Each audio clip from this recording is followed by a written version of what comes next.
kariye ngo ndi gufungisha abajihadi ntimubirimo ntimuri bantu bandakariraga ntabwo nafungishaga abajihadi nta kibazo mfitanye na jihadi nta kibazo mfitanye na ya mpano uko namaganye abakekwaga kubigiramo uruhari niko namaganye ya mpano nawe agaragaye mu mafuti niba mubyibuka ya mpano na Semuhungu baraje hano baravuga ati ko nta kibazo dufitanye waretse gushyira ibyo bintu hanze ndavuga nti wakoze umwana ndawubwira abantu sigaho ntabwo bikwiye ibi ngibi rero ko difata kuza hano ngo abantu bagasana conspiracy bakazana ibi umuntu uranyishyura iki hano hari usura kanutsa mwe murandusha amafaranga ko Imana yampaye impano yangiza umukozi ngewe nkora amafaranga imaze kungira umukozi impumunwa ishyiraho ikara ndabwanuka ndavuga reka ndekeraho so ibi ngibi rero ibintu mujye mubyumva ntabwo ari byo none se reka mbabazi nimuza gusubira inyuma abantu mu nkuru iki gihe kirekire ngaho none se ngiye ndi ikinyamaswa ndi ikirobo ngaho ndavuga The Ben hano imukorewe ndaza nkavuga nti ntabwo bikwiye mureke kohereza abantu ngo bajye guhungeta The Ben bigaragara mureke gufata kumuvuta mu mukoresha uwo munsi ngo nanga coach Gaël muzi ko mwambwiye ngo nageze naho nanga coach Gaël ngo biri pastor murabyibuka murambwira ngo nanga Bruce Melody runuka umunsi babangamiye ndavuga nti ntabwo ibingibi bishaka ntabwo ari byo ubu ngubu nabaye umwanzi wa The Ben ninjye mwanzi mubi nta muntu mfite w'inshuti nanga ikibi nimbona wahejeje ngo uri kurenganya umuntu nzabikubwira ngo fesinze ungira umwanzi ubu ejo bundi The Ben cyangwa nundi muhanzi aramutse akorewe ikibi nka kigaya ubwo wazaba yanyishyuye hanyuma abangaba nandi kumwe nabo nzaba mbanga urunuka aya masa umuntu ashobora kuzabwira ngo nanga The Ben uko abizi The Ben mu mutima wamubwira ko nkanga hanyuma se niba nanga The Ben rwango nangaga melody mwavugaga rwagiye kuri The Ben gute let's speak the truth nje ndi kukuri kwanjye nzajya njyana n'ukuri uwo bizabangamira fata musumba zose you not gonna do anything kuko ntabwo nzarya no kwanga buriye so abo bandi rero bamoka bari kwaze kukumoka kuri Godfather twanyuze mu besongo tunyura mu bimene by'amacupa tunyura mu murupfu turutambukamo turiho uyu munsi urimo kumva warangiza ukazanga umuntu akazana akaza kunta y'inkonda ngo Godfather nguranyangisha abantu bakubwiye ko naje kurangura urukundo hano ngo abantu bankunde muzanyange I will speak my mind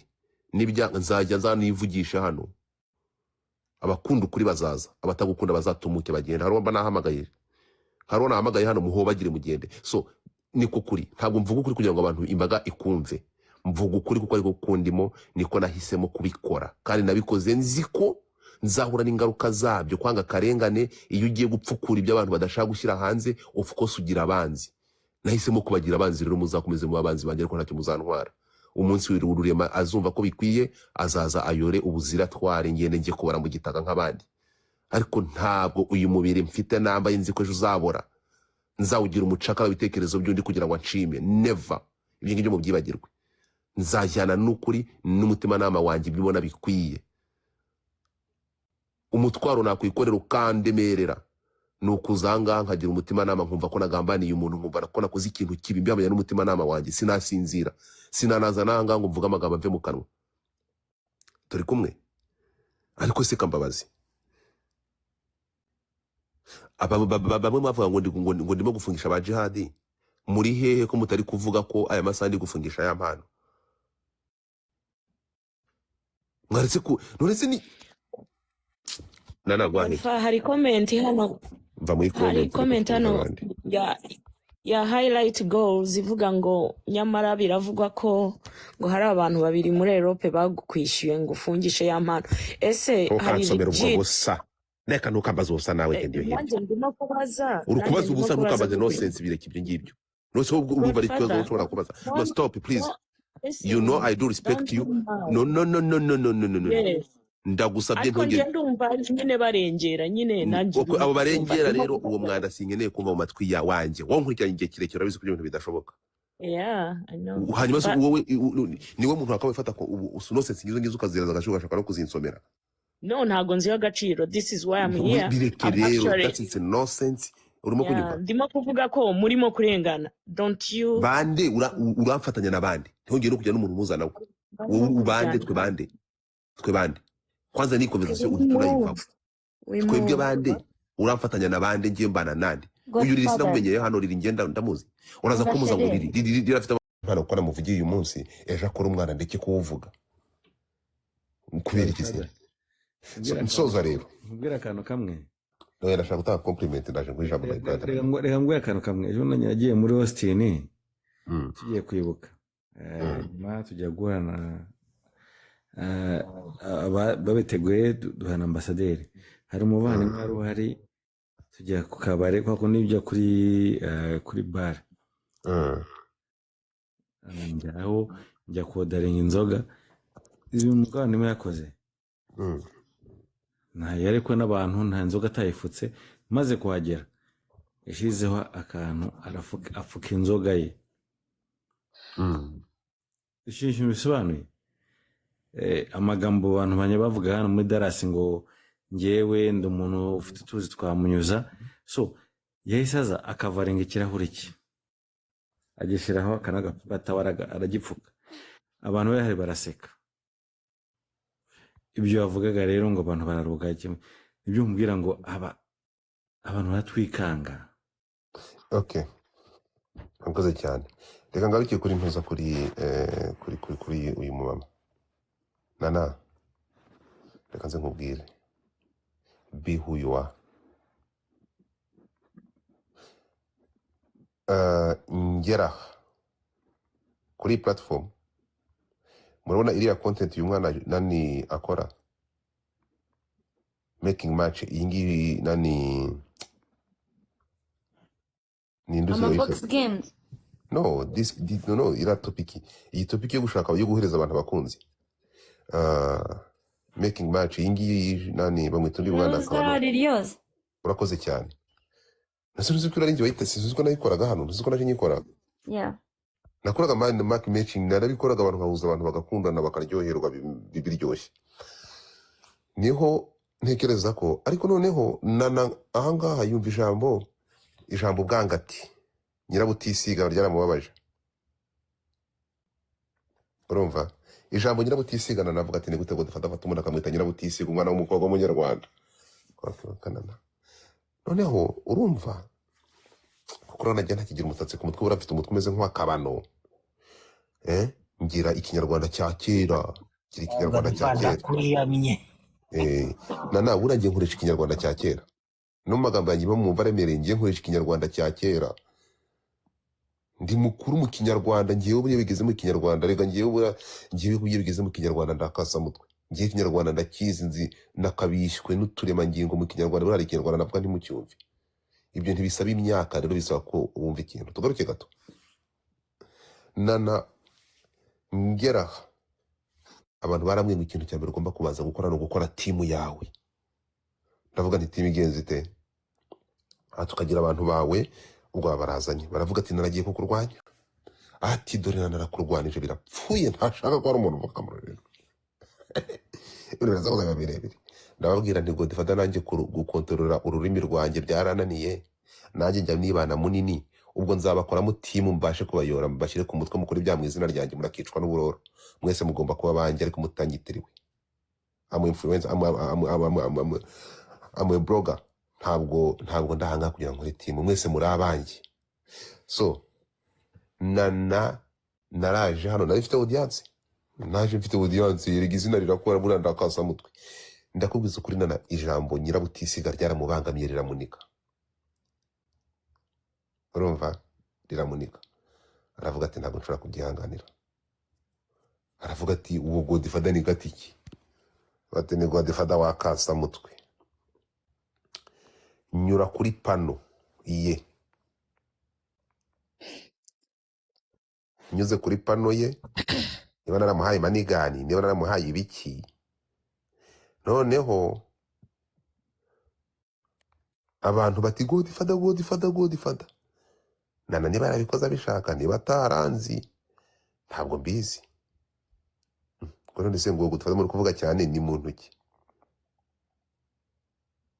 ngo ntabwo uzi Godfather abantu ari kunaho kuri pano urabyukana na ati ntabwo uzi Godfather se barabyaseriye ngo yango simuzi Ntabwo mbyibuka.